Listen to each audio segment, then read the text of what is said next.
Hello and welcome guys, स्वागत छ हजुरलाई आजको यो बिल्कुल नयाँ भिडियोमा। आज चाहिँ हामीसँग छ आस्ता वुल्फको बिस्ट एयरबड। अनि अहिले चाहिँ मार्केटमा चाहिँ आस्ता वुल्फलाई स्क्याम पनि भनिएको छ। म चाहिँ मेरो पर्सनल एक्सपिरियन्स सेयर गर्न गइरहेको छु एबाउट द आस्ता वुल्फ बिस्ट। अनि यो कुनै प्रमोसन भिडियो नभएर यो मेरो पुरा आफ्नो एक्सपिरियन्स सेयर गर्न गइरहेको छु। अब चाहिँ हामी भिडियोलाई अघि बढाउँ। अनि हामीसँग बक्सको कुरा गर्नुपर्दा चाहिँ हामीसँग यस्तो प्रकारको बक्स आउँछ जसमा चाहिँ आस्ता वुल्फ भनेर अनि यसको फिचरहरू टन्नै मेन्सन गरिएको छ। अनि त्यसपछि हामीलाई चाहिँ यसमा अनि हेर्न सकिन्छ। अनि यहाँ चाहिँ मेड इन नेपाल भनेर है नेपालको झन्डासहित देखाइएको छ।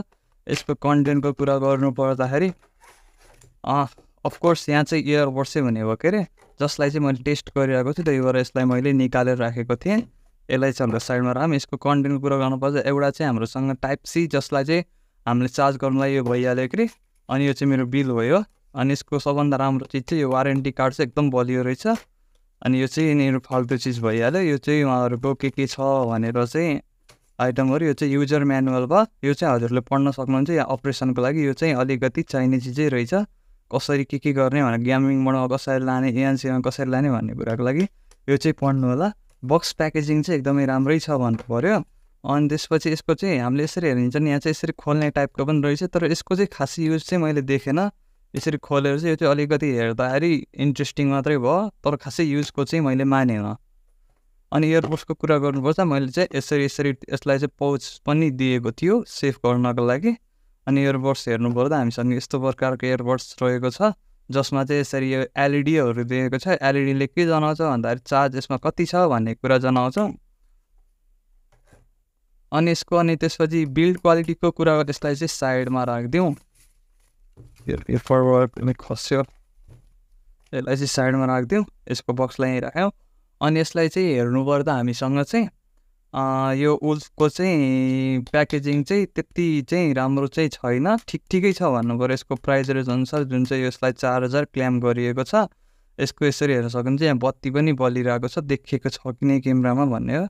अनि यसरी हेर्नुपर्दा हामीसँग यो चाहिँ यसको चाहिँ एक्चुअलीमा चाहिँ हामीसँग आउँदाखेरि यसको युनिटको त्यो अप्पर युनिट चाहिँ हल्लिरहेको थियो। यो कुटुङ अहिले चाहिँ हल्लेको छैन। किन हल्लेको छैन भन्दाखेरि म हजुरलाई त्यो पनि भन्नेछु। त्यसको लागि यहाँनिर हल्का मैले यस्तो गरेर सानो कागजको टुक्रो हालिदिएको छु। त्यसपछि यसको चाहिँ फिक्स भएको छ, यो चाहिँ हल्लेको छैन। अनि यो चाहिँ माथि चाहिँ हल्का केही दम लगाइयो भने यसरी कडाकुडुक भने यो चाहिँ फुट्ने चान्स हाई रहेछ, त्यति बलियो चाहिँ छैन। अनि त्यसपछि यो चाहिँ म्याग्नेटको कुरा गर्नुभयो, म्याग्नेट एकदमै राम्रो छ। यो एकदम टिल फिडब्याक आउँछ। यसलाई हाल्दा पनि यो पनि ठिकै छ, त्यस्तो टाइट होल्ड चाहिँ हुँदैन, तर खस्न चाहिँ खस्दैन। यसरी गर्दाखेरि हेर्न सक्नुहुन्छ, मैले सेक गर्दा पनि खसिरहेको छैन। अनि त्यसपछि एकदम राम्रो छ भन्नु पऱ्यो। ठिक्क छ, जति चाहिने हो त्यति छ। यो बक्सै भइहाल्यो। अनि हामीसँग रहेको छ यो चाहिँ हामीसँग इयरबड्स रहेको छ। इयरबड्स चाहिँ यस्तो छ। अनि हामीले चाहिँ यसलाई चाहिँ फोनसँग कनेक्ट गरेपछि चाहिँ हामीले चाहिँ यसलाई चाहिँ गेमिङ मोड, ट्रान्सप्यारेन्सी मोड सबैमा लानु मिल्छ। अनि यसलाई चाहिँ हामीले ट्रान्सप्यारेन्सी मोडमा लानको लागि त्यही अपरेसन हामीसँग युजर म्यानुअल अनुसार चाहिँ गर्न सकिन्छ। यो चाहिँ हामीसँग लेफ्ट रहेको छ, यो चाहिँ हामीसँग राइट रहेको छ। राइटमा यसरी छोइराख्यो भने यसलाई ट्रान्सप्यारेन्सी मोडमा जान्छ, फेरि छोइराख्यो भने यो चाहिँ एएनसीमा जान्छ, फेरि छोइराख्यो एएनसी अफ भएर हामीसँग नर्मल मोडमा आउँछ। अनि यसलाई यहाँ चाहिँ यता लेफ्ट साइडकोलाई छोइरहेपछि हामीसँग गेमिङ मोडमा जान्छ, फेरि छोइरहेपछि म्युजिक मोडमा आउँछ। यसरी चाहिँ यसको फङ्सनहरू रहेको छ। अनि अब यसको कनेक्सनको कुरा गर्नु पर्दाखेरि हामीले चाहिँ फोन लिन्छौँ, फोन लिएर हामी अनलक गर्छौँ। अनलक गरेपछि यसलाई चाहिँ हामीले चाहिँ यसलाई पहिल्यैदेखि कनेक्ट गरेर राखेको थियौँ, त्यही भएर हामीले यहाँ ब्लुटुथ खोल्यौँ। यो कनेक्ट हुँदैन कि यत्तिकै यो बक्स खोल्दैन, यसलाई चाहिँ हामीले बाहिर निकालेपछि मात्रै कनेक्ट हुँदो रहेछ। यसरी हामीले यसलाई बाहिर निकाल्यौँ। यहाँ वुल्फ बिस्ट भनेर हाम्रो कनेक्ट भइसकेको छ। फर्स्ट टाइम कनेक्ट गर्नलाई चाहिँ हामीले चाहिँ यहीँ गएर पेयर न्यू डिभाइस गरेर गर्न सकिन्छ। कनेक्टिभिटी एकदमै राम्रो रहेको छ। एपको कुरा गर्नुपर्दा चाहिँ यसलाई चाहिँ हामीले प्ले स्टोरमा पाउन सकिन्छ। स्मार्ट लाइफ भनेर यसरी यो एप छ, यसलाई इन्स्टल गरेर चाहिँ हजुरले यसलाई कस्टमाइज गर्न सक्नुहुन्छ। फर्दर कस्टमाइज चाहिँ हजुरलाई चाहिन्छ। अनि त्यसपछि अनि यसको चाहिँ हामीले चाहिँ जुन यसमा चाहिँ मेन हाइलाइटिङ फिचर भनेर दिएको छ, जुन चाहिँ बक्समा पनि एकदम ठुल्ठुलो तरिकाले मेन्सन गरिएको छ, जुन चाहिँ हो एएनसी र इएनसी भनेर मेन्सन गरिएको छ।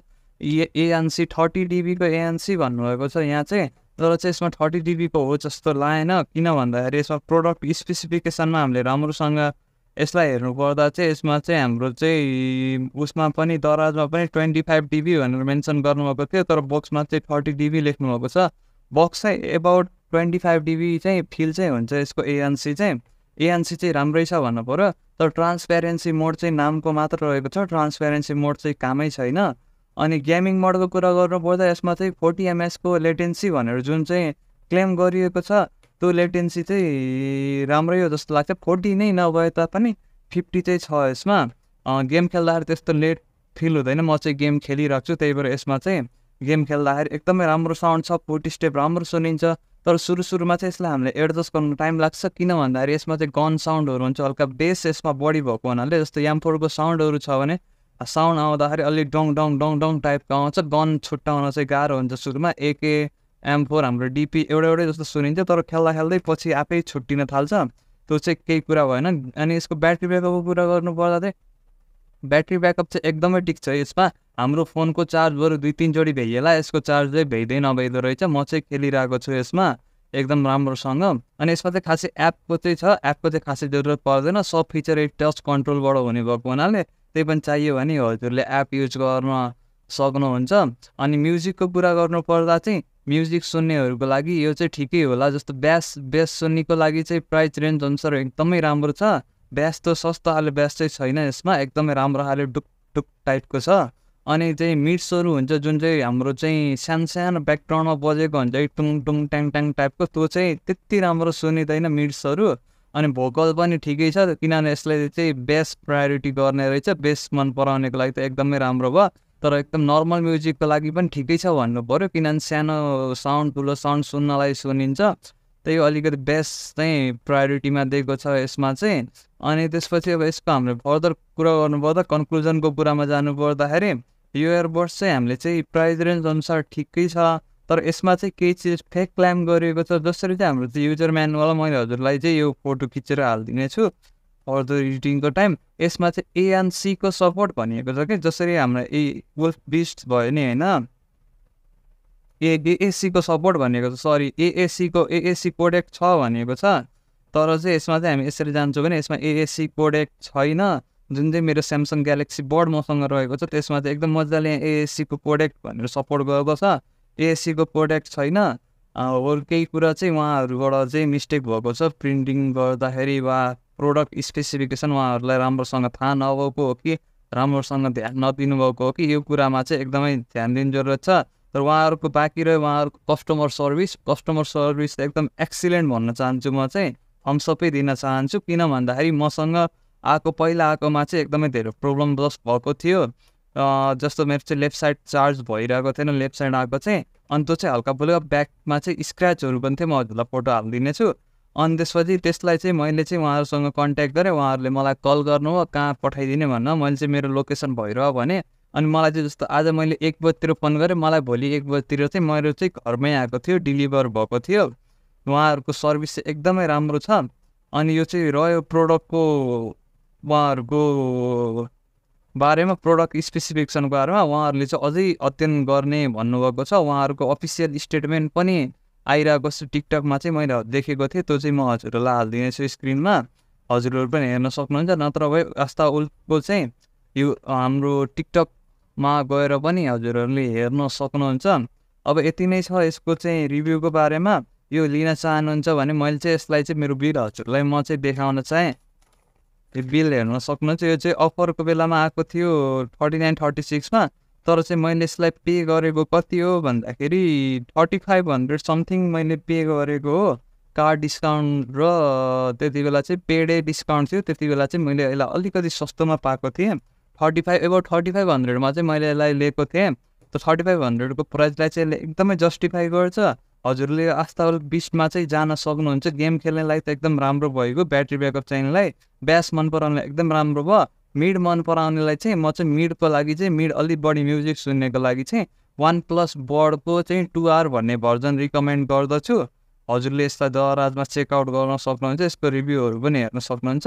तर यसको ओभरअल कन्क्लुजन चाहिँ यही हो, जसमा चाहिँ हामीले यो बक्सहरू बाहिरहेका छौँ, यस्तो ब्यागहरू बाहिरहेका छौँ पछि होइन, यसलाई हामीले यसरी क्यारी गर्न सक्छौँ। एकदमै राम्रो लाग्यो मलाई यिनी चिजहरू चाहिँ। हजुरले चाहिएमा चाहिँ यो किन्न सक्नुहुन्छ। अहिलेलाई चाहिँ यति नै, धन्यवाद।